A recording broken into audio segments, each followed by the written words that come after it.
अस्सलाम वालेकुम। पाकिस्तान टुनाइट के साथ मैं हूं सैयद समर अब्बास। वज़ीर-ए-आज़म इमरान खान अपने 3 रोज़ा दौरे पर कर अमेरिका पहुंचे हैं और आज उनका काफ़ी मसरूफ़ दिन वहां पे गुजर रहा है। उन्होंने ताजरों से और सरमायाकारों के वफ़द से मुलाकातें भी की हैं और खिताब भी करेंगे आज एक जलसे से भी। कल अमेरिकी सदर डोनाल्ड ट्रंप से इमरान खान साहब की मुलाकात है और इस मुलाकात को काफ़ी अहमियत की निगाह से देखा जा रहा है। एक तो मौजूदा हालात में हम बात करेंगे कि इस दौरे की अहमियत क्या है, चूँकि इससे पहले 42 सरबराहान मुमलिकत दौरा कर चुके अमेरिका का, लेकिन इन हालात में इस वक्त इमरान खान साहब के दौरे की अहमियत क्या होगी। इसके साथ साथ हम बात करेंगे कि अफ़गान अमल में पाकिस्तान के किरदार की काफ़ी अर्से से हम बात सुन रहे हैं। पाकिस्तान का बड़ा अहम रोल भी रहा है। इसके अलावा अमेरिका की ऐसी कौन सी तवक्कुआत पाकिस्तान से हो सकती है और पाकिस्तान ऐसे क्या इक़दाम कर सकता है कि बाहमी बद-एतमादी ख़त्म हो सके। और इसके अलावा एक और बड़ी अहम बात के तहरीक इंसाफ के मैनिफेस्टो में मंशूर में था कि आफिया सिद्दीकी की वापसी के लिए वो खुसूसी कोशिशें करेंगे, तो क्या ये नादिर मौका है तहरीक इंसाफ के पास अपने मैनिफेस्टो पर अमल दरामद के लिए। और इसके अलावा सेनेट का इजलास भी 1 अगस्त को तलब कर लिया है सदर मुमलिकत ने और अब इस इजलास में वोटिंग होगी चेयरमैन सेनेट और डिप्टी चेयरमैन सेनेट के खिलाफ अदम एतमाद की तहरीक पर। और जो 23 तारीख का इजलास है उसमें सिर्फ बहस हो सकेगी। जो अपोजिशन ने रेजोल्यूशन पेश की थी लेकिन उस पर वोटिंग नहीं हो पाएगी। वोटिंग अब 1 अगस्त को होगी। फाइनली इजलास बुला लिया गया और उसके साथ साथ हम बात करेंगे अपोजिशन की कि कल रहबर कमेटी का इजलास होने जा रहा है और 25 जुलाई को यौम स्याह और एहतजाज के वाले से जो प्लान है उसे हतमी शक्ल दी जाएगी। मौलाना साहब पेशावर में एहतजाज करने जा रहे हैं, नून लीग लाहौर में करे और पीपल्स पार्टी कराची में करे, तो ये एहतजाज क्या हुकूमत को किसी प्रेशर में ला पाएगा। और इसके अलावा फाटा के इलेक्शन पर भी बात होगी और हम बात करेंगे आज एक अफसोसनाक वाक़या रिहान में रुनमा हुआ जहां एक पुलिस चेक पोस्ट पर फायरिंग हुई और डिस्ट्रिक्ट हेडक्वार्टर अस्पताल के बाहर मुबैना खुदकुश हमला हुआ जिसमें 6 पुलिस एहलकारों समेत 10 अफराद शहीद हो गए जबकि मुतअद्दिद अफराद ज़ख्मी भी हुए। प्रोग्राम में हमारे साथ शरीक गुफ्तगू जनाब शाद भट्टी साहब सीनियर तजज़ियाकार हैं, हमारे साथ मौजूद हैं। जनरल अमजद शुएब साहब तजज़ियाकार हैं, हमारे साथ मौजूद हैं। नासिर बेग चुगताई साहब सीनियर साहब के तजज़ियाकार। बहुत शुक्रिया आप तीनों मेहमानों का आपने प्रोग्राम में ज्वाइन किया। अमजद शुएब साहब की तरफ में जाऊँगा शाद भट्टी साहब आपकी इजाज़त से। जनरल साहब, ये दौरा तो अमेरिका का वैसे ही बड़ी अहमियत का हामिल होता है जब भी कोई सरबराह मुमलिकत करता है अमेरिका का दौरा, लेकिन इस दौरे में हम देख रहे हैं कि अस्करी क़यादत भी खान साहब के हमरा इस दौरे में मौजूद है। तो अस्करी क़यादत के साथ होते इस दौरे की अहमियत कितनी बढ़ जाती है। और एक तो बड़ी जो पॉपुलर एक चीज़ है कि जो पाकिस्तान रोल प्ले कर रहा है अफ़गान जो पीस प्रोसेस है, जो उनका इंट्रा अफ़गान डायलॉग हो रहा है उसको मंतकी अंजाम तक पहुँचाने के लिए, इसके अलावा दीगर कौन सी एक्सपेक्टेशन हो सकती है अमेरिका की पाकिस्तान से। बिस्मिल्लाहिर्रहमानिर्रहीम।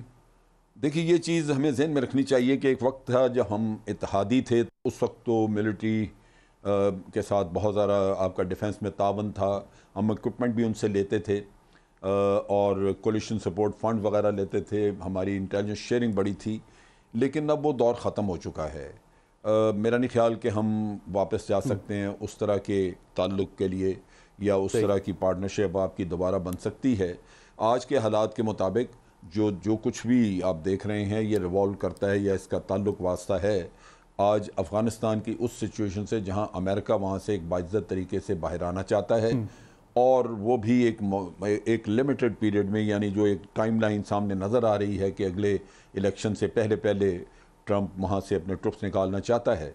और उसके साथ साथ ये कि पीछे अफ़गानिस्तान में जब ये निकल जाएँ तो कोई अमन की सूरत हाल हो, बावजूद इसके कि ये मुकम्मल तौर पे नहीं निकलेंगे, ये जो इनके ट्रुप्स निकल जाएंगे लेकिन वहाँ पे ब्लैक वाटर और किराए के फ़ौजी छोड़ जाएंगे ये। उसके साथ साथ इंटेलिजेंस की काफ़ी बड़ी एक जमात होगी वहाँ पे जो इनके मफादात को की देखभाल करे और हो सकता है कि बगराम का एयरबेस भी रहे। तो इन हालात में ट्रुप्स निकालने के लिए पाकिस्तान की मदद की ज़रूरत है। अब ये नहीं कि पाकिस्तान एक बिल्कुल हमारा कलीदी रोल है, लेकिन ये नहीं है कि पाकिस्तान मुकम्मल तौर पे इख्तियार रखता है कि जो जी चाहे कर ले और तालिबान को जो हुक्म दे वो पूरा कर देंगे। हमारा भी एक महदूद हद तक उनके ऊपर इन्फ्लुएंस है, लेकिन अमेरिका बाकी मुल्कों का जिनका इन्फ्लुएंस बहुत ज़्यादा है जैसे रशिया है या ईरान, उनको डू मोर कह नहीं सकता। डू मोर के लिए पंचिंग बैग एक ही है, वो पाकिस्तान है। लिहाजा आप पाकिस्तान को हाथ से नहीं छोड़ना चाहते, पाकिस्तान को इस्तेमाल करना चाहते हैं। साहब, अफगानिस्तान के अलावा भी कोई दीगर डिमांड्स भी अमेरिका की तरफ से हो सकती है, एक्सपेक्टेशंस पाकिस्तान के लिए हो सकती है अमेरिका की तरफ से। मैं इसमें हतमी तौर पे नहीं कहा जा सकता, लेकिन मुझे खदशा है, मैं हमेशा इस चीज़ से थोड़ा खाइफ रहता हूँ और वो खौफ ये है कि आपने देखा कि पर्शियन गल्फ में सिचुएशन ख़राब हो रही है। अभी ये ईरानियों ने भी एक जहाज़ पकड़ा है, फिर सऊदीज़ ने कहा जी कि हम अमेरिकन आर्मी को रखने की इजाज़त देंगे, आ जाए यहाँ पे। तो अगर ये सिचुएशन बिगड़ती है, बढ़ती है, तो पाकिस्तान से ईरान के मामले में कोई मदद ना मांगी जाए। हमारा मसला ये है कि अगर मैं पिछली हिस्ट्री देखूं तो उसमें अमेरिका सिर्फ और सिर्फ अपने मफादात की रोशनी में चलता है। बिल्कुल। जब वो आपको साथ में लाते हैं तो उनके जहन में उन्हीं के मुफादात होते हैं, आपके सिक्योरिटी के इंटरेस्ट का उनको फिक्र नहीं होती। चलिए, बहरहाल शाह महमूद कुरैशी साहब ने इस पे वजाहत की है कि हम कोई ऐसा उनसे वादा नहीं करेंगे जो हम कल को पूरा ना कर सकें। इरशाद बड़ी साहब, एक और बड़ा अहम एंगल है, इस तरह का कोई वादा ना करें।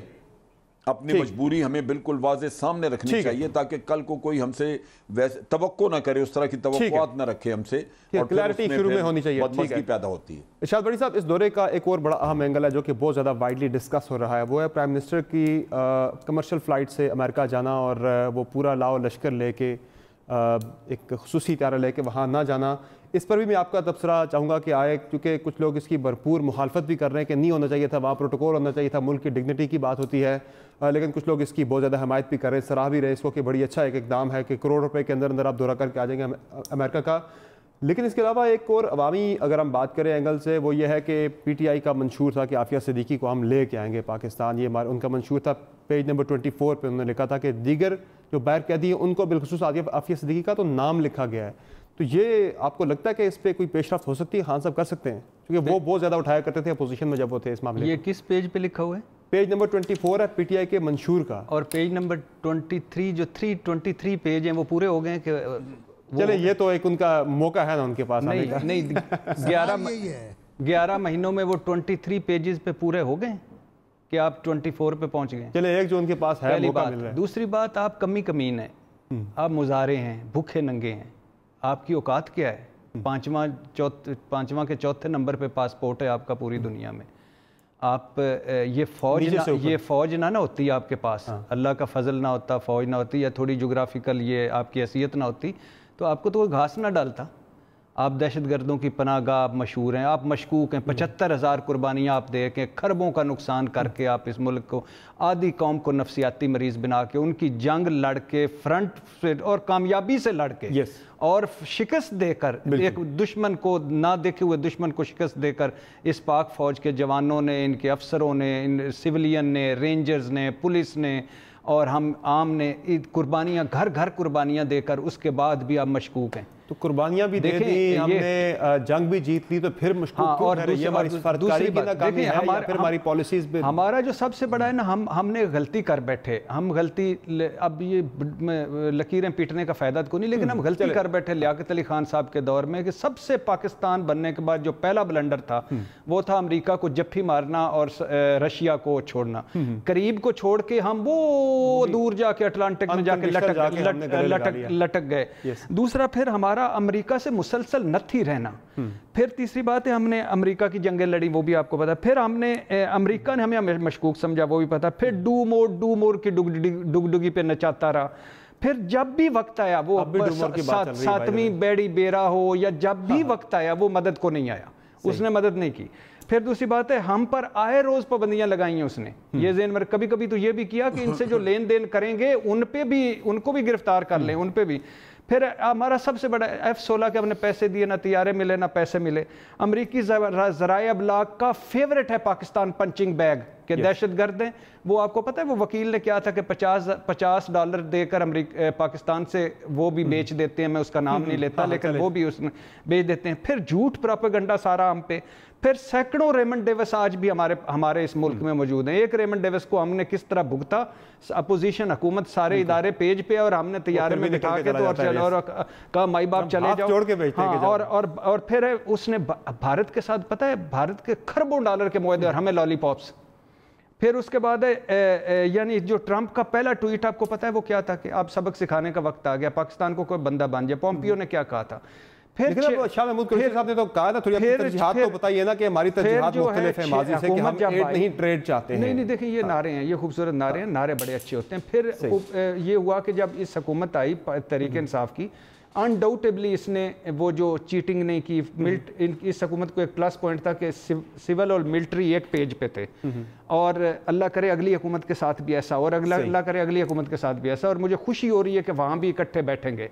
अच्छा, फिर उनको अमेरिकी एस्टेब्लिशमेंट को बयान देना पड़ा कि उतना 18 साल में काम नहीं हुआ जितना 6 महीने में इन्होंने हमारा काम कर दिया। अब आप जो कतर ने आपको पैसे दिए हैं, जो सऊदी अरब ने आपको हेल्प की है, जो और मुल्कों ने हेल्प की है, वो क्यों अमेरिका, चीन के अलावा बाकी सारे मुल्क आप समझते हैं कि अमेरिका की नाराज़गी लेकर कर सकते थे? कभी भी नहीं। फिर आईएमएफ ने पैसे आपको दिए अमेरिका की मर्जी के मुताबिक। फिर उसके बाद BLA को उन्होंने दहशतगर्द करार दिया अमेरिका ने, आपने भी इकदाम किए, उन्होंने भी इकदाम किए। अफगानिस्तान नहीं, अफगानिस्तान उनको निकलना है, कोई शक नहीं। पहली मरतबा अमेरिका सऊदी अरब में अपना 500 फौजी ला चुका है और बेस कैंप बना चुका है। ईरान सऊदी अरब टेंशन है, ईरान कतर टेंशन है। आप बड़े इंपॉर्टेंट हैं, आपकी फौज बड़ी इंपॉर्टेंट है, आपका से बड़ी इंपॉर्टेंट है, सी पैक है, शकील अफरीदी है, न्यूक्लियर पावर है, बहुत सारी चीजें हैं जो उन्होंने करनी है। शकील अफरीदी तो मेरे ख्याल से हमारा क्लियर स्टेटेड मौक़िफ़ है कि वो गद्दार है हमारे मुल्क का, हम उसे नहीं देंगे चाहे जो मर्जी कर ले, लेकिन उधर ट्रंप भी डटे हुए कि हमने लेना ही लेना है। उनका भी इंतखाबी वादा था भाईजान। फिर मुझे वही बात का, हमने क्या डटना है हम ये। और मैं दूसरी बात, 2 बातें इसमें। नंबर 1 बात ये है कि इमरान खान ने बहुत अच्छा किया, आम फ्लाइट से गए। नंबर 2, मुझे दुख हुआ है कि हमारे फॉरेन ऑफिस का सिफर काम था, कोई काम नहीं किया उन्होंने। और जो अब सुने जा रहे हैं, जो मुलाकातें भी प्राइम मिनिस्टर की कर रही हैं, वो भी एम मुलाकातें रखवा रहे हैं। और जो हमारे वहाँ सफारतकार हैं, हमारे जो पहले वजीर वो तो जलसे में बिजी है, हमारे लोग सारे स्टेडियम में खड़े हुए थे, स्टेडियम में खड़े हुए थे कि लाइटें इधर से पड़ेंगी, इमरान खान इधर से करेंगे, और दुआ करें कि अल्लाह करे कि ये बेहतर हो, वो उनसे भी और हमारा भी, अल्लाह करे ये खित्ते के लिए बेहतर हो। ठीक है नासिर भाई चुगताई साहब, मैं जरा शाह महमूद कुरैशी साहब आपको शॉर्ट सुना देता हूँ कि जिसमें वो कहते हैं कि हम कोई ऐसा वादा नहीं करेंगे जो पूरा ना कर सके। वो वादा क्या हो सकता है, इस पर आपका तबसरा लेंगे, जरा पहले शॉर्ट सुना देते हैं। हमारी हुकूमत बिल्कुल कोई ऐसी बात न करना चाहती है जिसमें हम संजीदा ना हो और जिसपे हम डिलीवर ना कर सकें। हमें करनी नहीं चाहिए। मैं समझता हूं हमें वो कहना चाहिए जो हम कर सकते हैं, और जो हम नहीं कर सकते हमें कोई ऐसे वादे करने नहीं चाहिए। तो नासिर भाई चुगताई साहब, ऐसा कौन सा वादा हो सकता है जो कि अमेरिका चाह रहा है हम करें, लेकिन हम वाजे कर रहे हैं पहले ही कि हम ऐसा कोई वादा नहीं करेंगे जो पूरा ना कर सकें, कमिटमेंट ऐसी नहीं करेंगे? मैं मखदूम साहब के बारे में इतना अर्ज कर दूं कि बहुत बोलते हैं और बहुत अच्छा बोलते हैं और उनके जब वो बोलते हैं तो लगता है कि आसमान से अल्फाज उतर रहे हैं, बकौल जो साहब के लफ्ज़ मेरे सामने कतार बांधे कनीज़ों के मानंद खड़े होते हैं, लेकिन उसके अंदर कंटेंट जो है वो मुझे नज़र नहीं आता। अब ये जुमला उन्होंने कहा है संजीदा रंजीदा, उसमें क्या बात उसमें निकलेगी सिवाय इसके कि अमेरिका को अफ़गानिस्तान से इज़्ज़त व आबरू के साथ वापस जाना है और आपसे कहा गया है कि हमें रास्ता दो, आप हमारे सहूलतकार बनो। आप इससे पहले भी बने सहूलतकार, उससे पहले बने आप सहूलतकार, बिल्कुल, और उससे पहले ही बने जब भट्टी साहब ने बिल्कुल सही कहा कि लियाकत अली ख़ान साहब दौरे पे चले गए, रूसी दौरे की दावत मुस्तरद करके बिल्कुल। और वो दौरा कौन सा था बताऊँ मैं आपको, वो स्टेट विजिट नहीं था, वो ऑफिशियल विजिट था। अब वो और हमारे इमरान खान साहब ऑफिशियल वर्किंग विजिट पर गए। पाकिस्तान को सिर्फ 3 मिले स्टेट विजिट अमेरिका से, 2 अय्यूब खान को, 1 ज़िया-उल हक को, बिल्कुल, बाकी सब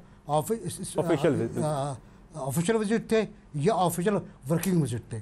तो अब एक बात तो ये हो गई, एक बात तय ये है कि अमेरिका हमें वहाँ इस्तेमाल करता रहा है जहाँ उसको ज़रूरत रही, और हम इस्तेमाल होते रहे, हम बखुशी इस्तेमाल होते रहे। मुझे याद है हम बचपन में बहुत नारे लगाते थे, सीटो सेंटो तोड़ दो, अमेरिका से नाता तोड़ो, कोई नहीं सुनता था। लेकिन अब वो बात वही करते हैं। सॉरी टू इंटरप्ट सर, मैं से दोबारा तो जरा मैं शॉर्ट से एक एनालिसिस जरा मोहित यूसुफ साहब से ले लूं, अगर अमेरिका से हमें ज्वाइन कर रहे हैं। मोहित यूसुफ साहब माहिर हैं बैनुल-अक़वामी अमूर के। मोहित साहब, आपका आर्टिकल मैंने पढ़ा जिसमें आपने इस बात पर जोर दिया कि कामयाबी हो सकती है कि दोनों रहनुमाओं की इक्वेशन मिल जाए या केमिस्ट्री मिल जाए तो ये पाकिस्तान के लिए बड़ी कामयाबी हो सकती है। मगर ट्रंप ने तो नवाज शरीफ के लिए भी टेरिफिक गाय जैसे अल्फाज इस्तेमाल किए थे, लेकिन उसके बाद कोई बड़ी पेशरफ्त नहीं हो सकी थी, मामला आगे नहीं बढ़ सके थे। अब अमली तौर पर अगर देखा जाए तो पाकिस्तान के लिए इस दौरे में क्या गेन्स हो सकते हैं? देखिए, इस दौरे की नौयत ऐसी है कि आप इसको दो फर्क पहलुओं से मापें जो इनका दौरा है। पहली बात तो ये कि जो टॉकिंग पॉइंट्स हैं वो सबको पता है, उस पर कोई ज्यादा तजज़िये की जरूरत नहीं है। मैं अमेरिका क्या बात करेगा, अफगानिस्तान में और मदद चाहेगा, दहशतगर्दी की बात करेगा, जौहरी हथियारों की बात करेगा। आप क्या बात करेंगे? आप IMF की बात करेंगे, आप FATF की बात करेंगे, आप ये बात करेंगे कि हमने इतना कुछ किया, आपने इंडिया पे हमारे लिए कुछ नहीं किया। ये तो मैं कितने ही यहाँ पे दौरे भुगता चुका हूँ। नवाज शरीफ साहब 2 दफा आए, मेरे थिंक टैंक में बोले, अभी ये आ रहे हैं ट्यूसडे को बोलेंगे। ये बातें तो होती रही हैं, वही जवाब मिलेगा, वही सवाल होगा। इस दौरे की नौयत में एक फर्क है और वो ये है कि ये दौरा इसलिए नहीं हो रहा कि दोनों अतराफ से ब्यूरोक्रेसीज ने कोई तैयारी की है 6-8 माह, उसके बाद कोई बड़े एग्रीमेंट होने जा रहे हैं। ये दौरा इसलिए हो रहा है कि ट्रंप साहब का मिजाज ये है कि अगर उनको ये कोई कन्विंस कर ले कि ये मुल्क अहम है, ये सरबराह है, इससे आप मिलें, ये काम का शख्स है, बात बनेगी, तो वो कहते हैं जी ले आए, ताल्लुक अच्छा है बुरा, ये वहां से हो रहा है। इसलिए मैं बारहा कह रहा हूँ हर एक को कि इस दौरे की सक्सेस या फेलियर का दारोमदार 22 तारीख की वन-ऑन-वन मीटिंग पे है ट्रंप साहब और इमरान खान साहब के। बाकी चीजों की तो बात होगी, लेकिन उसकी पेशरफ ब्यूरोक्रेसी में नहीं होगी ज्यादा, और उसकी मैं आपको वजह बता देता हूँ। यहाँ की जो ब्यूरोक्रेसी है वो कोई ज्यादा खुश नहीं है कि ये इतना दौरा हो रहा है, चाहे इसको आप ऑफिशियल विजिट हो, वर्किंग हो, डजंट मैटर। तो ब्यूरोक्रेसी तो अभी तक पाकिस्तान का मनफी तासुर लेके बैठी हुई है। अगर आपने इस लॉक जैम को तोड़ना है तो वो तब टूटेगा अगर इमरान खान साहब और ट्रंप साहब की कोई ऐसी इक्वेशन बनती है कि वो ये एग्री करते हैं कि इसके बाद से वो डायरेक्ट कांटेक्ट में रह के जो मसाइल आएंगे उनको हल करेंगे। अफगानिस्तान पे बहरहाल एक मिलाप हुआ है मफादात का, उसमें पेशरफ्त हो भी रही है और अभी और भी होगी।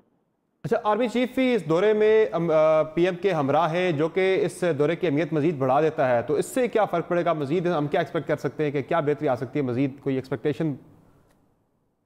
देखिए, यूजुअली ये होता है कि वज़ीर आज़म ऐसे आ रहे हैं, वो अपने कैबिनेट के साथ आते हैं, कोई 15-20 दिन बाद, महीने बाद फौजी क़यादत आती है, वो फिर टैक्टिकल इशूज़ डिस्कस करते हैं। इस दफ़ा ये फैसला हुआ है क्योंकि शायद पाकिस्तान में अब इस वक्त मॉडल भी यही है कि एक पार्टनरशिप बनी हुई है सिविल और मिलिट्री की, तो वो साथ आ रहे हैं। वो अपनी मीटिंग्स अलहदा भी करेंगे, जो पेंटागन से है वगैरह, उनकी जो भी मीटिंग्स हैं, लेकिन उनके आने से एक फर्क पड़ा है, वो ये कि अमेरिका में हमेशा ये तासुर था कि जी इनकी सिविल मिलिट्री डिवाइड है, सिविलियन से बात करो तो एक बात करते हैं, फौज से बात करो दूसरी बात कर लेते हैं। वो मामला अब खत्म है क्योंकि दोनों इकट्ठे हैं और बहुत सी मीटिंग्स में शायद इकट्ठे भी बैठेंगे, तो वो एक जॉइंट जो है पोजीशन है पाकिस्तान की भी और अमेरिका की भी आसानी है कि एक ही वक्त पे दोनों को जो बात करनी है वो करते हैं। तो मेरे नजदीक अमेरिका में शायद वो यही समझ रहे हैं कि बेहतर है कि इसी तरह हो जाए। मोहित साहब, वन विंडो ऑपरेशन, हाँ, वन विंडो ऑपरेशन कह सकते हैं आप उस तरह, लेकिन सबसे अहम बात ये कि अगर इकट्ठे बैठे हैं तो कल को ये नहीं बात हो सकती कि जी उन्होंने तो ये कहा था, आपने ये कहा था, आपने वो कहा। बिल्कुल, पॉइंट ऑफ व्यू से आई थिंक सिंपलर है। ठीक है, बहुत शुक्रिया मोहित साहब, आपने हमने ज्वाइन किया। आप नासिर चौधरी साहब, आप अपनी बात करते हैं, अपनी बात कंप्लीट कीजिएगा। हाँ, मैं एक बात हूँ, मोहित साहब की बात से मैं अर्ज कर रहा हूँ कि मोहित साहब ने फरमाया कि ब्यूरोक्रेसी खुश नहीं है अमेरिका की, ये 100% दुरुस्त है। और उसकी वजह आज मैं 2-3 रिपब्लिकन पार्टी के लोगों से बात कर रहा था, उनकी बात ब्रॉडकास्ट भी हो रही थी। उन्होंने साजिद तारड़ साहब ने कहा, बड़े लीडर हैं रिपब्लिकन पार्टी के, कि पाकिस्तान के सफ़ीर, पाकिस्तान का सफारत खाना, पाकिस्तान के वज़ीर ख़ारजा और दफ्तर ख़ारजा हमसे मिलते ही नहीं हैं, रिपब्लिकन पार्टी से मिलते ही नहीं हैं। वो डेमोक्रेट के इर्द गिर्द घूमते रहते हैं, उनका तवाफ़ करते रहते हैं, तवाफ़ कुएं जाना करते रहते हैं। हमसे उनकी मुलाकात नहीं हुई, इसलिए हमें नहीं पता वो क्यों आ रहे हैं, वो किस लिए आ रहे हैं, क्या लेके आ रहे हैं। लेकिन ज़ाहिर है कि ये बड़े लेवल की बात है। दफ्तर ख़ारजा को पता नहीं था अमेरिका के कि इमरान खान साहब आ रहे हैं। बाद में सेकंड डे व्हाइट हाउस ने वजाहत की कि जी वो तो प्रोटोकॉल भी है उनका, हमने उनको बुलाया, व्हाइट हाउस ही अनाउंस करता है, प्रोटोकॉल भी है। तो जाहिर सी बात यह है कि भट्टी साहब ने जो बताया, जनरल साहब ने जो बताया, बातें वही होनी है, इंसानी हुकूक की बात भी होनी है। 3-4 वफूद मिले हैं ट्रंप साहब से, पिछले और उसकी वीडियो भी आ चुकी है, पता होगा आपको। बिल्कुल, वो बातें भी होनी है। भारत के बारे में बात होगी, LOC के बारे में पाकिस्तान को बात करना चाहिए, कश्मीर के बारे में पाकिस्तान को बात करना चाहिए। भारत ने अगर नहीं करेंगे तो बिल्कुल सीज़फायर वायलेशंस किए। फिर हमारा ख्याल था कि जब तक कि अमेरिका में हम सन्नाटा रहेगा एलओसी पर, लेकिन वो सन्नाटा नहीं है, वो आप पर गोलाबारी कर रहे हैं, आपके लोगों को मार। चलें ठीक है, यहाँ एक ब्रेक लेते हैं, ब्रेक से वापस आते हैं तो हम बात करेंगे मुल्क की सियासी सूरत हाल पर, और स्पेशली कल जो अपोजिशन की रहबर कमेटी है वो अनाउंस करने जा रही है कि 25 तारीख को किस तरह से एहतजाज करना है, एहतजाज का जो प्लान है उसे अपनी शक्ल दी जाएगी। बातों की ब्रेक के बाद हमारे साथ रहिएगा।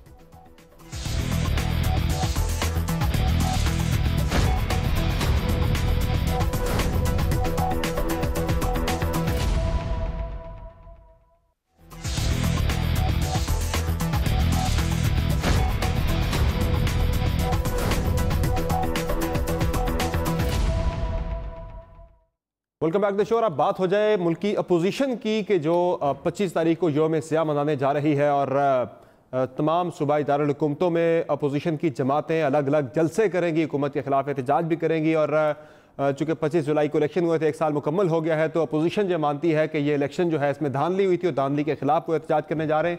लेकिन इस सारी सूरत हाल में एक जो अहम चीज़ हम देख रहे हैं आजकल, जो बहुत ज़्यादा जिसका चर्चा है, वो उन राब्तों का है जिनका मरियम नवाज़ बहुत ज़्यादा जिक्र कर रही हैं कि हमसे राब्ते हो रहे हैं कि डील ले लें। और वो डील पे मुस्लिम लीग नून के कुछ रहनुमा ये बताते हैं, वो ऑफ़र ये है कि जो मरियम नवाज़ और मियाँ नवाज शरीफ के लिए नाकाबिल कबूल है, वो ऑफ़र ये है कि आप सियासत से किनारा कश हो जाएँ, जो हमारे लिए काबिल कबूल नहीं है, जो नहीं कर सकते।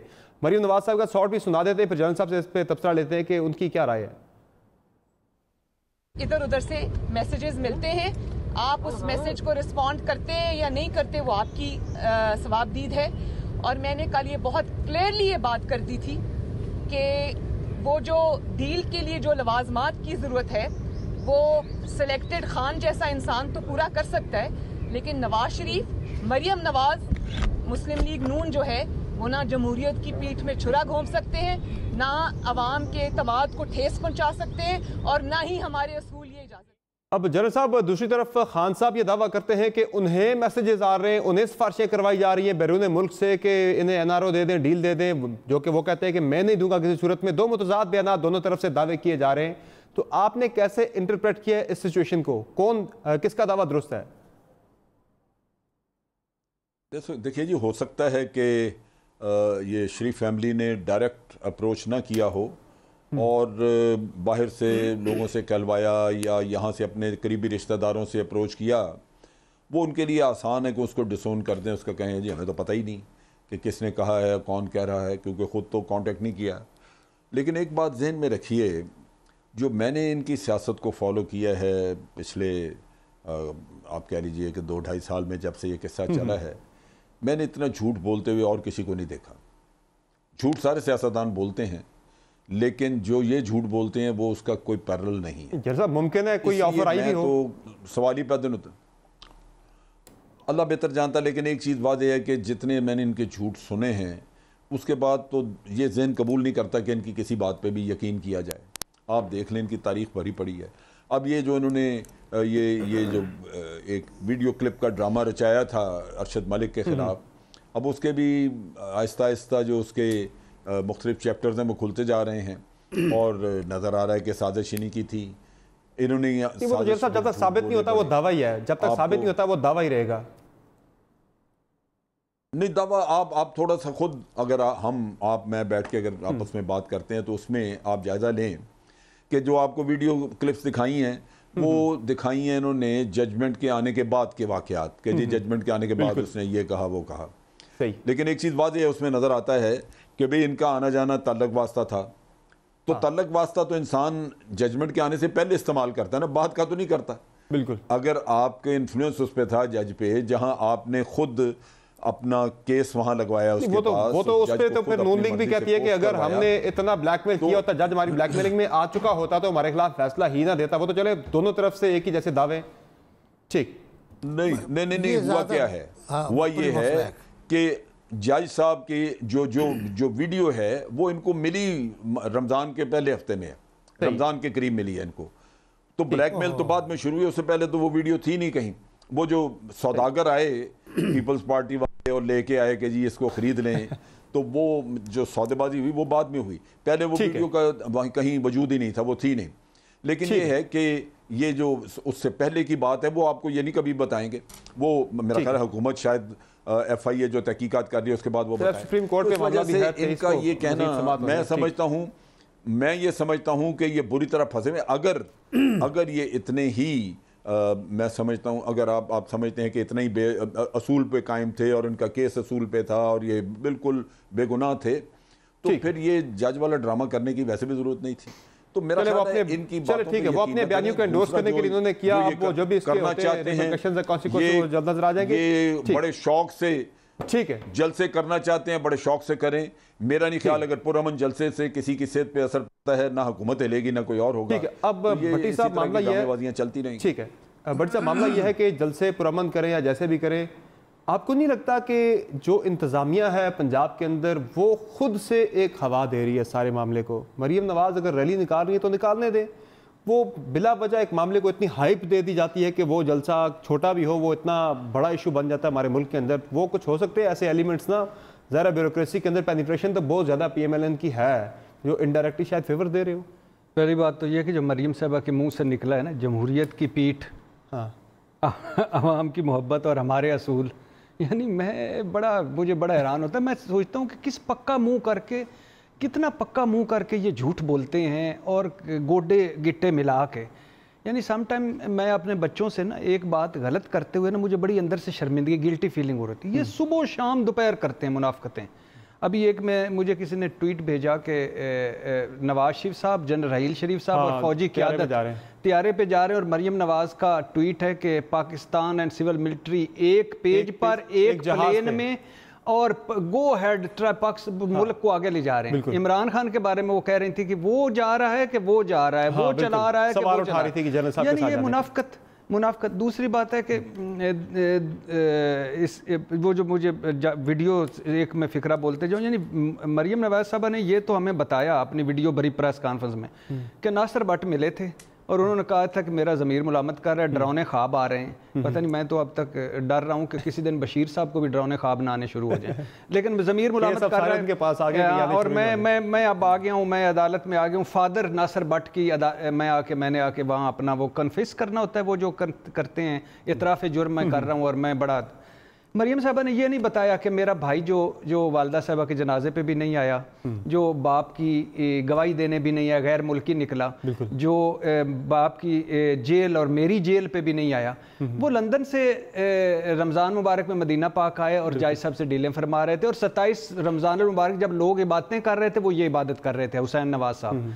और फिर मैंने कई हुसैन नवाज साहब के मैसेजेस देखे हैं साफ़ियों के पास, वो उधर से डिक्टेट कर रहे हैं कि ये सवाल उठाओ, जज का ये पूछो कि मुझे कैसे पता चल गया था कि जज मदीना में आया हुआ है, ये तो कोई और चीज़ है, फलां पूछो, यानी वहां से डिक्टेट सारे लगे हुए हैं, एक मशरक मगरब से, शुमाल जनूब से। वो सवाल जेन्युइन है तो सही, उन्हें कैसे पता लग गया?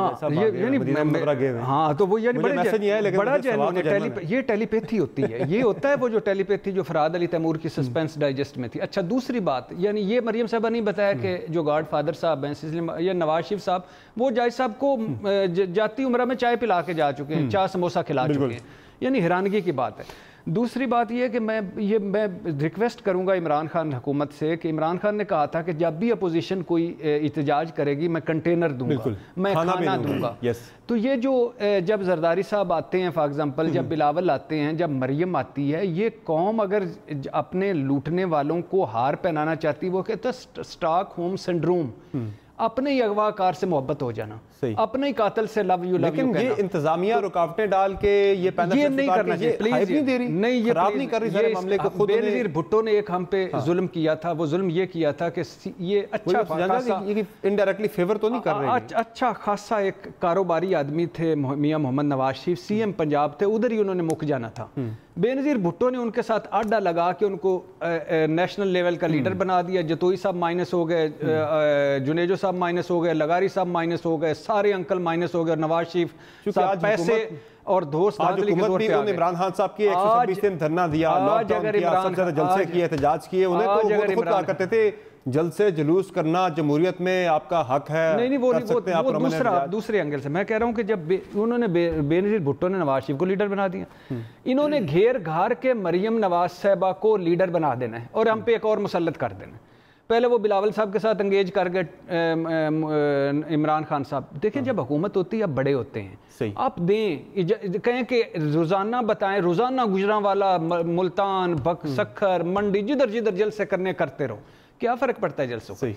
जब आप ये इस तरह की करते हैं, पाबंदियाँ लगाते हैं कि वहाँ वो ना कंटेनर रख दो, फलां कर दो, ये शाह से ज़्यादा शाह, ये तो मुझे लगता है कि ये मरियम नवाज साहबा के कुछ बंदे हैं जो इनकी हुकूमत में हैं, जो ये कह रहे हैं कर रहे होते, ताकि कितने बंदे बात तो मैं आपसे कर रहा था, कितने बंदे आ जाएंगे के अंदर पेनिट्रेशन तो थी वैसे, वो शोले वाले हैं कि कितने बंदे आ जाएंगे, कितने, कुछ भी नहीं है, ये नहीं होना। नासिर भाई चुगताई साहब, आपकी क्या राय है सारे मामले पे? बंदे थे वो, हाँ कितने आदमी थे, बात कितने आदमी थे वो, तो बहरहाल उसके बाद वो डांस भी है, उसके बाद एक खिचोड़ है। खैर भट्टी साहब को गुस्सा आ जाएगा उस रक्स के बारे में सुनकर। जनरल साहब की बात में सुन रहा था, भट्टी साहब की बात सुन रहा था, दोनों के सवालों के जवाब बिल्कुल उस मुताबिक जो मेरी सोच है। मैं एक तरह जो आपने सवाल किया था कि क्या ऑफ़र हुई, क्या पेशकश हुई है, क्योंकि मैं न्यूज़ का आदमी हूँ, मुझे 40 साल ख़बरों में ही काम करते हुए गुजर गए, तो मैं ख़बरों से ही चीज़ें अक्स करता हूँ। मैं फिर अक्स कर रहा हूँ कि इमरान खान साहब ने कहा कि मुझसे एनआरओ मांग रहे हैं। बिल्कुल मैंने यकीन कर लिया कि ये एनआरओ मांग रहे होंगे, तो जब एनआरओ मांग रहे हैं तो राब्ता तो कोई हुआ होगा ना। फिर उसके बाद मरियम बैरून मुल्क से सिफारिशें हो रही हैं। अच्छा, जब ये बोल रहे होते हैं नासिर साहब, तो मुझे लगता है कि जैसे इलामा तालब जोरी नहीं बोलते, मेरे साथ रहिएगा, और इतनी खूबसूरत अल्फाज ये बोल रहे हैं ना कि दिल करता है कि अपना बंदा भूल के आज इनकी सुनता रहे 9 की खबरों तक। हाँ सुने, 10 की सुन लें, दूसरे की भी सुने। तो मरियम नवाज शरीफ ने कहा कि जनाब पैगामात आएँ, तो पैगामात भी आ गए। शेख रशीद ने कहा मैंने इमरान खान साहब से कई बार कहा कि अब छठ यार इनको जाने दो, दफा करो इनको। तो इसका मतलब है कोई ना कोई है जिसकी पर्दादारी है, कुछ छुपा रहे हैं, कुछ यहाँ हो रहा है, कुछ सामने आ रहा है। तो अगर है तो बता दें यार, नहीं है तो ना बताएं। एनआरओ नहीं देना, बिल्कुल ना दें, कतई ना दें। एनआरओ ने इस मुल्क का बेड़ा गर्क कर दिया। एनआरओ ने इस मुल्क को कहाँ से कहाँ पहुँचा दिया। परसों खुरम दस्तगीर साहब हमारे शो में कह रहे थे कि हमें ऑफर ये है कि आप सियासत से किनारा कश हो जाएं, ये हमें ऑफर आ रही है। वो पनामा से पहले भी आई थी और अब भी यही ऑफर आ रही है, जो कि हम कर नहीं सकते, पॉसिबल नहीं है। ऑफर ये है सर कि पैसे दे दें लेकिन पैसे बताएं नहीं। हाँ, बकौल शेख साहब के, तो ये तो हो नहीं सकता कि पैसे दे के पैसे छुपा लिए जाएं। पैसे बार्गेन होगी तो मुल्की कवानीन के मुताबिक होगी, क्या तो हो नहीं सकता, जाहिर है मुताबिक होगी, उसके मुताबिक होगी बिल्कुल। तो अब मसला ये है कि कोई झूठा है, कोई काजिब है, कोई जल्लाद है, कोई अब मैं क्या क्या कहूँ।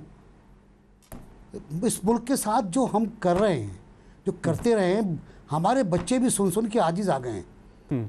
भट्टी साहब तो बताते हुए डरते हैं, मैं बच्चों को बताता हूँ इस मुल्क के साथ क्या हो रहा है, इस मुल्क के साथ क्या हुआ है।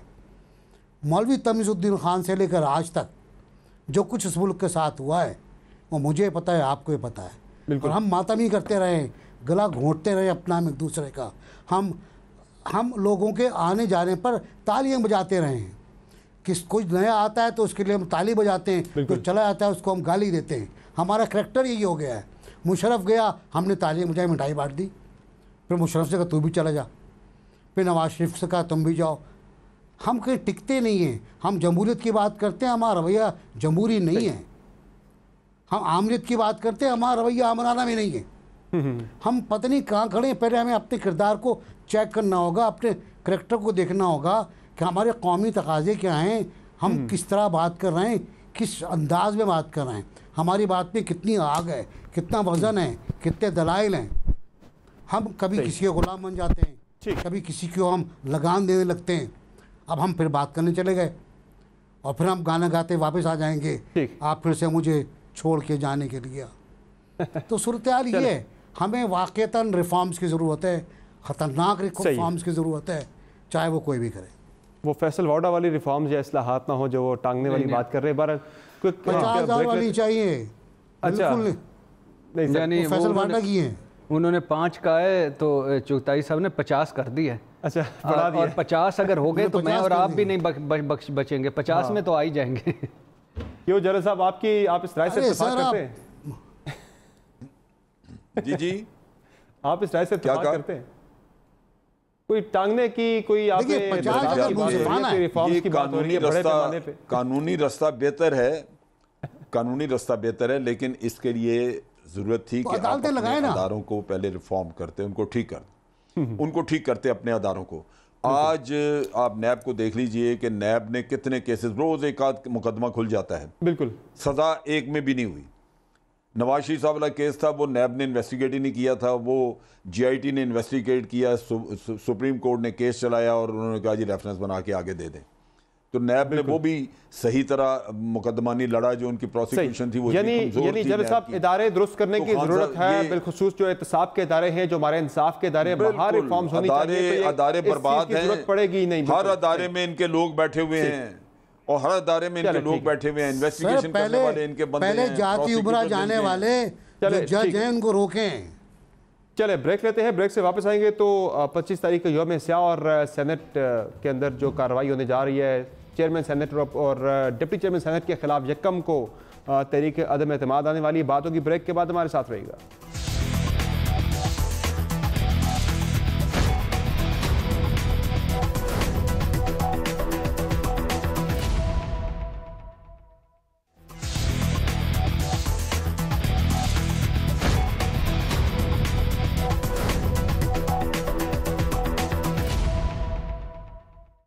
Welcome back the show. Opposition की रहबर कमेटी अब फैसला करने जा रही है 25 तारीख जो उनका एहतजाज है, यौम स्याह है, उसको हतमी शक्ल देनी है, हुकूमत पे दबाव बढ़ाना है। और इस सिलसिले में एक जो अहम मूव थी वो सेनेट के अंदर चेयरमैन सेनेट की तब्दीली की थी। उस सिलसिले में भी पहले जो अपोजिशन की रिक्वेजिशन थी उस पर चेयरमैन सेनेट ने 23 तारीख को इजलास बुलाया, लेकिन 2016 की चेयरमैन सेनेट की उस वक्त के चेयरमैन सेनेट की रूलिंग को सामने रखते हुए उन्होंने कहा कि इस पर वोटिंग नहीं हो सकती, सिर्फ बहस हो सकती है। लेकिन अब सदर मुमलिकत ने यकम अगस्त को सेनेट का इजलास बुला लिया, जिसमें वोटिंग होगी बाज़ाब्ता चेयरमैन सेनेट के खिलाफ भी और डिप्टी चेयरमैन सेनेट के खिलाफ भी जो अदम एतमाद की तहरीक हैं। इरशाद भट्टी साहब, ये मामला जो है अपोजिशन काफ़ी दबाव बढ़ा रही है गवर्नमेंट पे, चेयरमैन सेनेट का मामला भी है और इसके अलावा 25 को हम देख रहे हैं कि मुल्क गिर एहतजाज होंगे, तमाम सूबाई दारुल-हुकूमतों में कहीं नून दी कर रही होगी, कहीं पीपल्स पार्टी कर रही होगी, कहीं मौलाना साहब कर रहे होंगे। कोई प्रेशर बढ़ेगा गवर्नमेंट पे, या खान साहब तो कह रहे, पहले तो कह रहे थे कि मैं कंटेनर भी दूंगा, लेकिन अब हम देख रहे हैं कि थोड़ा सा कंटेनर्स लग रहे हैं रोकने के लिए, फैसिलिटेट करने के लिए नहीं लग रहे, प्रेशर बढ़ रहा है क्या? हाँ, पहली बात तो वो पिछली बात वो जो चुगताई साहब ने भी की और जन साहब ने भी की, बड़ी खूबसूरत बात ये है कि ये जो मखौलिया कानून है और निज़ाम है और जो इदारे हैं, इसमें रिकॉर्ड जलाया जाता है, मुलज़म रिकॉर्ड जला जाते हैं, रिकॉर्ड चोरी कर लेते हैं। इसी में 11 साल जरदारी साहब को एक चुआनी न मिल सकी, इसी में नवाज शरीफ साहब डील करके निकल गए, वापस हुए अदम शवाहिद की बुनियाद वापस आ गए, वापस नहीं, कहीं गवाह नहीं, कहीं इस्तिस्ना सदारती, कहीं माफ भी हो गए, हाँ कहीं माफ भी हो और कहीं माफ हो जाना, माफ भी हो गए। इसी में जैसे चुगताई साहब ने कहा है कि जज यानी आप ये नवाज शरीफ साहब नवाज फैमिली का पुराना है, रफीक तारड़ पसंद आया जज, उसने काम किया तो सदर बना दिया, एक दूसरे को वो गवर्नर साहब थे वो जो सईदुज़्ज़मा सिद्दीकी साहब पसंद आए तो बेड समेत उठा के गवर्नर हाउस में ले आए और कहा और खड़ा करके उनको हलफ दिलवा दिया। इसी में जुल्ला साहब को सेंटर बनाया, जावेद इकबाल को सेनेटर बना दिया। इसी में बाकी जस्टिस कयूम साहब और उनके परवेज़ मलिक की मिसिज़ और उनके नौकर और उनकी नौकरानियाँ वो सारे MNA बन गए। और इसी में ही अब ये अरशद मलिक साहब भी वहाँ गॉड फादर के पास थे। तो इस मखौलिये निज़ाम में, मखौलिये कानून में, मखौलिये इदारों में जहाँ आप देखें ना किया क्या है, तो अगले 100 साल लगे रहें सर, अगले 100 साल या तो हमें उन जैसा कर दें या उनको हमारे SHOs के हवाले कर दें, हमारे जो SHOs हमारे थाने हमारे कैद खाने में उनके हवाले कर दें तो ये सारा कुछ ठीक हो जाएगा। ये जो VIP जेलें, ये प्रोडक्शन आर्डर्स, ये जो परहेजी खाने, ये जो घर का माहौल, ये नर्सें, ये BP चेक करना, ये शुगर, ये इससे कुछ नहीं होगा। प्रोडक्शन ऑर्डर का सिलसिला तो खान साहब कह रहे हैं कि रोका जाए, खत्म किया जाए।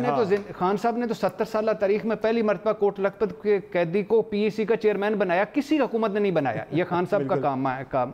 अच्छा, दूसरी बात यह है कि जो आपने कहा अपोजिशन, प्लीज़ खान साहब को ये कहना चाहिए कि आपकी सारी जो सियासत है सड़कों पर है। 22 साल आपने जो सियासत की उसमें ज़्यादातर सड़कों पे, पार्लियामेंट पे आप लानत भेज चुके थे, आप मुजामती, आप मुस्तकिल मिजाज हैं, आप बड़े अच्छे हैं, आपने बाहर सड़कों पे की, आवाम को मोटिवेट किया। अब उनका दूसरों का हक है, वो जो करप्ट होगा, जो चोर होगा, जो डाकू होगा, अदालतें साबित करती जाएंगी, उनको जेलों में डालते जाएंगे। आप एतमाद रखें, अवाम पे छोड़ देंगे, अवाम साथ देते हैं या नहीं देते? कंटेनर भी दें, सबीलें भी लगाएं, शरबत भी पिलाएं और दूध रूह अफ़ज़ा भी पिलाएं, शिकंजवी भी पिलाएं, उनको गर्मियों में सर्दी का माहौल भी दें, इनको कहें कि खुल के एहतजाज करो। सही। दूसरी बात अपोजिशन की, हुकूमत मरी मुक्की पड़ी है, हुकूमत मरी मुक्की पड़ी है, डायरेक्शन लेस है, अपोजिशन मरी मुक्की पड़ी है, डायरेक्शन लेस है। अब ये दो मफलूज पार्टियों का मुकाबला है, ये नहीं जो वर्ल्ड कप होता, स्पेशल वर्ल्ड कप होता, वो हो रहा है। तो अब बात यह है कि बुनियादी तौर पे एक रहबर कमेटी भी ट्रक की बत्ती है, यानी रहबर देखो, इस मुल्क में एक ही रहबर था कैद आजम, ये रहबर हैं, ये जो 12-13 इकट्ठे हो गए, मोबाइल बाहर रख दो, रहबर एक दूसरे की जासूसी ना करे और खुदा का खौफ करें। जल साहब जो बात कर रहे हैं इरशाद भट्टी साहब के, कंटेनर जो है वो फैसिलिटेट करने के लिए नहीं है खान साहब को अपने दावे के मुताबिक, बल्कि रोकने के लिए कंटेनर ना लगाएं, करने दें एहतजाज जिसने करना है। नहीं जी नहीं, बिल्कुल एहतजाज करें। देखें, इनका भी एहतजाज में जो शामिल होंगे लोग, उनका भी कुछ हक है। देखें, इनके पास, जिनके पास करप्शन का माल बड़ा है, उन्होंने इनको कीमे वाले नान खिलवाने हैं, बिरयानियाँ देनी है, कोका कोला। इन गरीबों बेचारों को भी कभी कभार ये महंगाई के दौर में मिल जाए तो कोई बुरी बात नहीं है, देखें चार पक जाएंगी, अच्छी बात है। तो ये होना चाहिए, ये गरीब परवरी है दर हकीकत, एहतजाज नहीं है, गरीब परवरी है। गवर्नमेंट को फर्क नहीं पड़ेगा, क्यों आप बिला वजह इस गरीब परवरी पे लात मार रहे हैं जी? गवर्नमेंट को फर्क नहीं पड़ेगा। देखें, अगर ये कोई तोड़फोड़ करें, को गदर मचाने की कोशिश करें तो ये मारे खाएंगे। वो इनकी हिम्मत नहीं है, क्योंकि स्ट्रीट पावर ऐसी इनके पास है नहीं कि मारे खाने के लिए आए। वो आएंगे नान खाने, कीमे वाले। सपोर्ट भी है सर, गवर्नमेंट को काफी ज्यादा तगड़ी सपोर्ट भी तो है। चूरियां खाने वाले मजनू है सर, कोई सपोर्ट नहीं है, डीएनए में नहीं है एहतजाज। गवर्नमेंट को सपोर्ट कोई ऐसी बड़ी तगड़ी ऐसी नहीं है, सपोर्ट और कोई नहीं है। ये लोगों को लालच देके लाने वाला है। तो इस अभी तक मार खाने का हौसला पैदा नहीं हुआ है। फिल्मों में देखा है मार खाते हुए, फिल्मों में वो नहीं है, किसी में भी नहीं है। तो इस वजह से ये जमात इस्लामी में होता था, वो अब खत्म हो गया, उनका भी बेड़ा गर्क हो गया, वो अब ये नहीं काम करते। वरना स्ट्रीट पावर सिर्फ जमात इस्लामी के पास थी, वो मजहब के नाम पे आके तो मार खा लेते थे। कहाँ रह गए? तो इन लोगों ने ये जो रीत इनका, लेकिन मौलाना साहब के पास तो स्ट्रेंथ है, वो जो इस्लामाबाद आने की बात कर रहे हैं, मौलाना साहब के पास तो स्ट्रेंथ है, वो तो इस्लामाबाद लॉकडाउन की बात कर रहे हैं और वो पूरी तैयारी में ईद के बाद वो कह रहे कोई और आए ना आए, मैं तो जाऊंगा। मौलाना साहब, फजलुर रहमान साहब की बात, फजलुर रहमान साहब की अल्हम्दुलिल्लाह देखें, फाटा मर्जर के आखिरी वक्त तक खिलाफ थे, अपने उम्मीदवार भी खड़े कर दिए हैं। अभी उम्मीदवार साहब सर, और 3 जीत भी गए, और कौमी असम्बली में भी गए खुद कौमी असम्बली जाली है, नकली है की बुराई कर रहे हैं, और उसमें बेटा भी बैठा हुआ है, बेटा डिप्टी स्पीकर का इलेक्शन लड़ चुका है, हार चुका है, खुद सदारती इलेक्शन हार चुके हैं। जी नासिर बेग चुगताई साहब। सर मैं ये अर्ज कर रहा था कि अगर कोई जुलूस जलसे निकालना चाहता है, सही, उसको निकालने दें, क्योंकि बकौल साहब के भट्टी साहब के कि इमरान खान ने तो पूरा 22-25 साल यही किया है, जुलूस जलसा अवामी सियासत की है, और अवामी सियासत इस मुल्क में होनी चाहिए। अगर पाबंदियाँ आप लगाएंगे तो फिर आप दरअसल एक बुनियादी उसूल की खिलाफ वर्जी करेंगे कि सबको जलसे जुलूस का हक हासिल है। अब जलसे जुलूस पे कितने लोग आते हैं, ये अवाम पे छोड़ दें आप। अगर कोई पुलाव खाने आ रहा है, कोई ताफ्तान खाने आ रहा है, अच्छा कौरमा और ताफ्तान नहीं होता क्योंकि उससे कपड़े ख़राब हो जाते हैं, हाँ, बिरयानी होती है, वो चलता है ज़ोर ज़ोर से। कब ये बिरयानी पे बात आती है, कीमे वाले नान भी सर, कीमे वाले नान क्या मंजर होता है? कीमे वाला नान होता है, कीमे वाला शहबाज शरीफ साहब खुद ऐलान कर रहे थे जब सुप्रीम कोर्ट पे हमला हुआ था ना, कि जो वापस आके कारकुन कीमे वाले नान खा के लाहौर जाएं।